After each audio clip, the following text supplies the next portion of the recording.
Welcome to the Surviving to Thriving podcast, where we're dedicated to helping you break free from chronic inflammation and get your life back. I'm Dr. Rachel Yeager, naturopathic doctor and medical intuitive, and the founder of the Surviving to Thriving method of chronic illness recovery. Join me as we uncover strategies for overcoming health challenges and restoring your physical, mental, emotional, and soul health. Together, let's embark on a journey to thriving.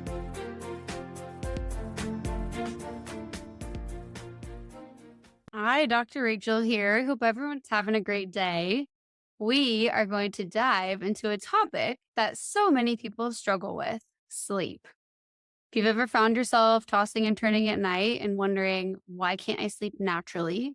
Or if you've been searching for some home remedies to help you stay asleep, then this is going to be the episode for you. So today we're going to explore the physical and nervous system's role in sleep. We're going to talk about why so many of us struggle with sleep and some of the best natural remedies to help you get a full, restful night. So let's get started. So before we jump into solutions, let's first understand how sleep actually works. So your nervous system is just your brain connected with all the nerves in your body. It plays a massive role in regulating sleep cycles. While you're sleeping, your brain is hard at work, clearing out toxins, consolidating memories, and restoring energy levels. So a lot of brain stuff happening while you're sleeping. A key player in all of this brain involvement is your parasympathetic nervous system, which is often called the rest and digest system. Your parasympathetic helps slow your heart rate, relax your muscles, and it signals to your body that it's time to wind down. But if your nervous system is overstimulated, whether by stress, late night screen time, or poor diet, or whatever else it might be, your body might struggle to transition into deep sleep. So what are some of the most common culprits that disrupt sleep or make it hard to get deep sleep? Number one is stress and anxiety. If your mind is racing at night, your body stays in a fight or flight mode, which makes it really hard to relax. If we tie that into cortisol, that leads us to our number two, which is hormonal imbalance. Changes in cortisol, thyroid hormones, and even sex hormones can really impact sleep quality. A lot of women going through perimenopause do experience sleep difficulty because progesterone helps us sleep. Progesterone is usually the first hormone to tank whenever perimenopause enters the stage. So if we don't have that helping get good sleep, we can really notice impacts there. If we have high cortisol, this is our stress energy hormone. If we have high cortisol at night, or if our body is not able to make enough cortisol during the day to have an actual curve, so we're not dropping down at night, that can also make it really hard to get to sleep. Thyroid hormone, sometimes if we're taking too much thyroid medication, or if we actually have hyperthyroid, that can make it really hard to sleep. We don't think about it, but our blood sugar is actually really affecting our sleep as well. This is one that's not usually covered when we're thinking of sleep issues, but it's huge. And so if your blood sugar is fluctuating all night, or if you're dropping low blood sugar, then your body is going to wake you up to stimulate that production so that you can adequately process what's going on, and then you can have regulated glucose and insulin levels. A poor diet would probably be the third common cause of sleep disturbance. So this is tying into blood sugar a little bit here. If you are having blood sugar drops because you don't have enough protein and healthy fat in your diet, then your blood sugar is going to go all night, and your liver is going to force yourself to wake up so that your liver can deal with the blood sugar fluctuations.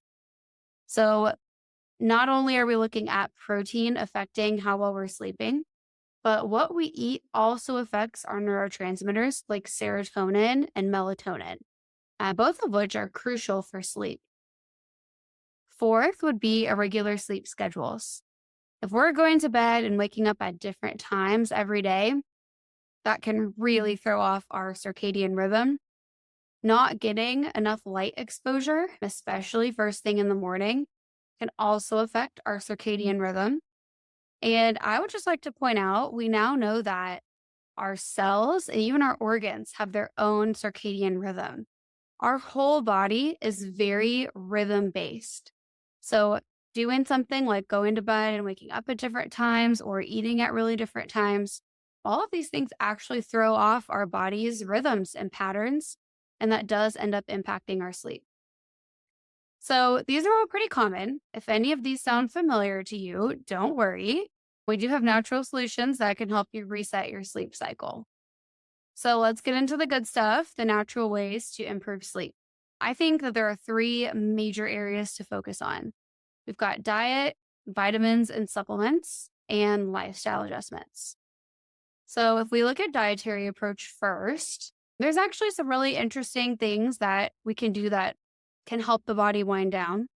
Eating kiwi before bed is actually shown to help get better sleep because it's very rich in serotonin, which helps promote restful sleep.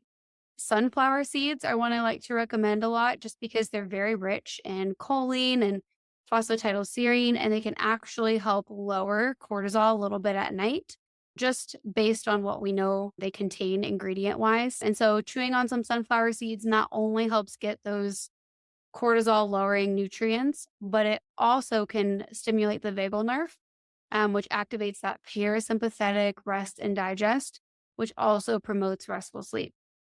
Your gut health plays a big role too. So, if we have bad bacteria, the bully overgrown bacteria, or if we're not feeding our good bacteria, then we don't have the beneficial bacteria that we need to help regulate our sleep hormones. So, looking at a dietary approach that helps give us the right beneficial balance of bacteria and is helping feed our good bacteria with gentle fiber can be very helpful too. If we look at vitamins and supplements, melatonin's a really popular choice. It's definitely not for everyone. I see melatonin being used improperly a lot, even by other practitioners. So, if you are a woman and you're still in your fertile era and you're trying to regulate your cycles, doing high dose melatonin is not going to be your friend. That actually shuts down ovarian hormone production of hormones like progesterone and estrogen, which are really important.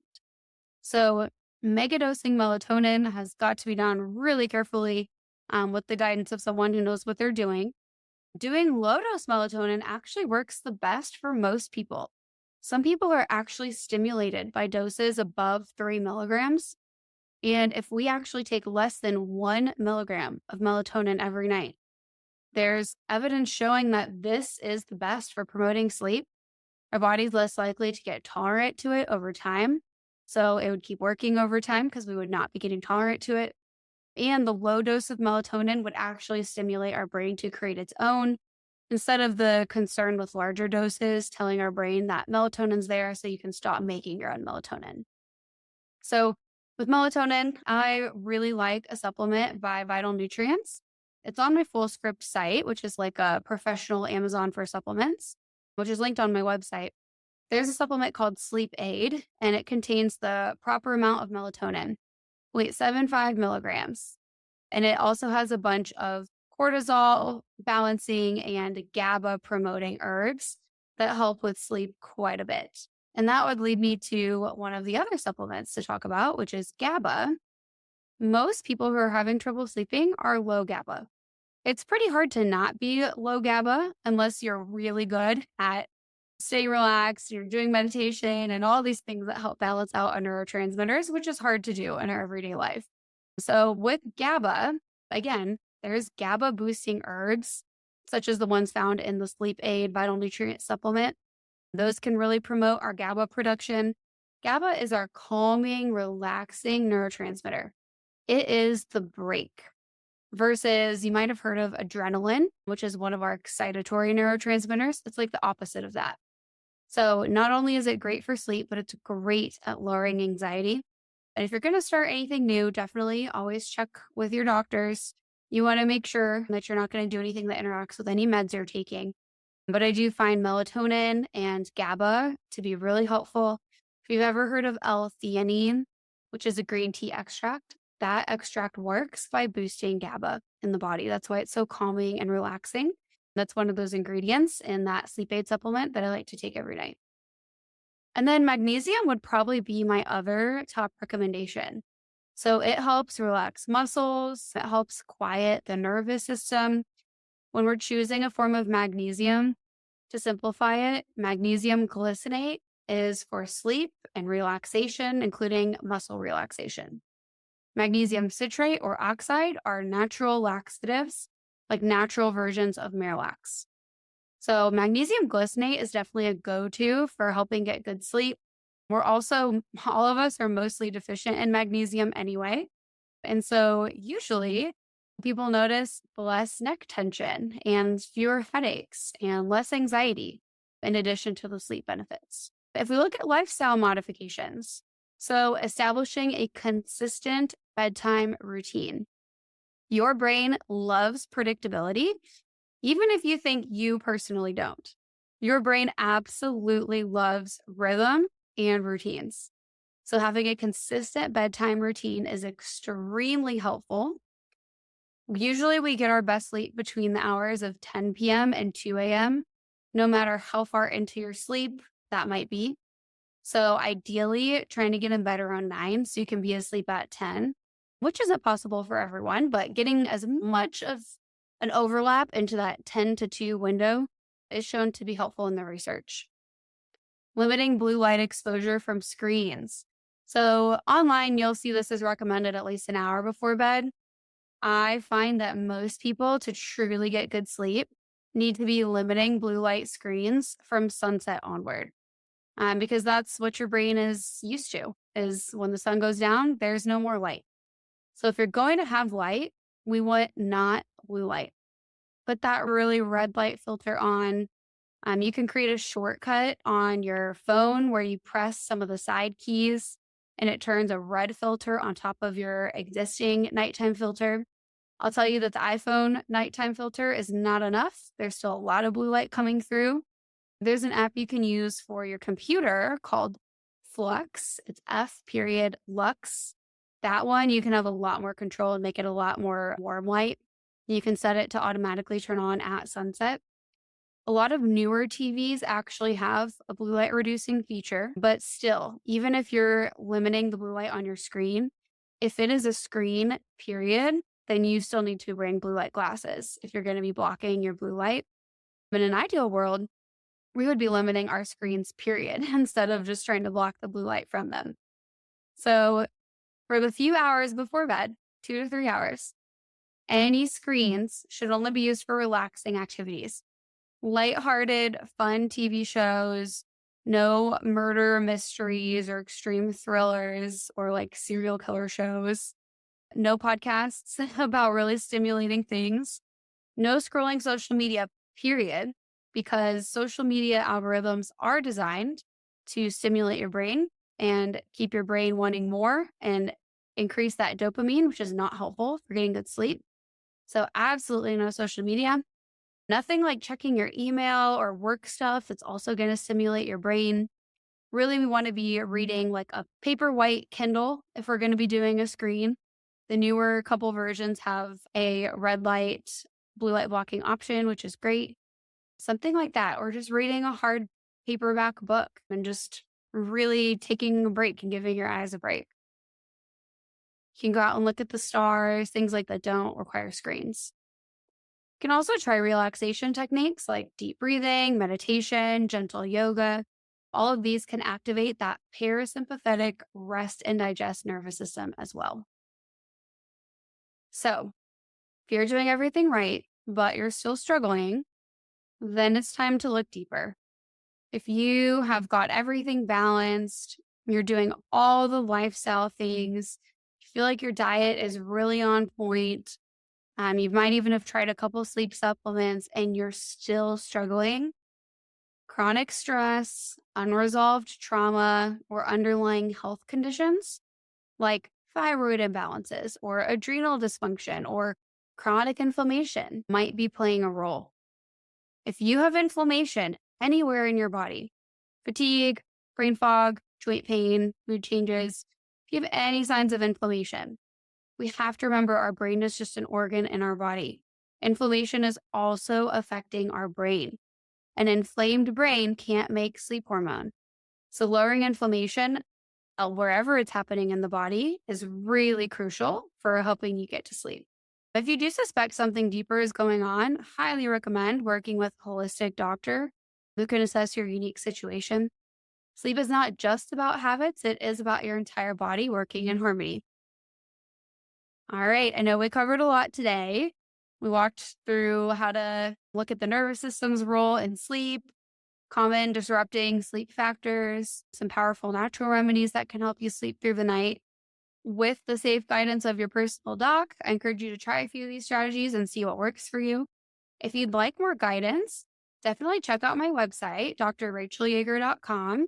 I have additional sleep tips and health insights on my blog.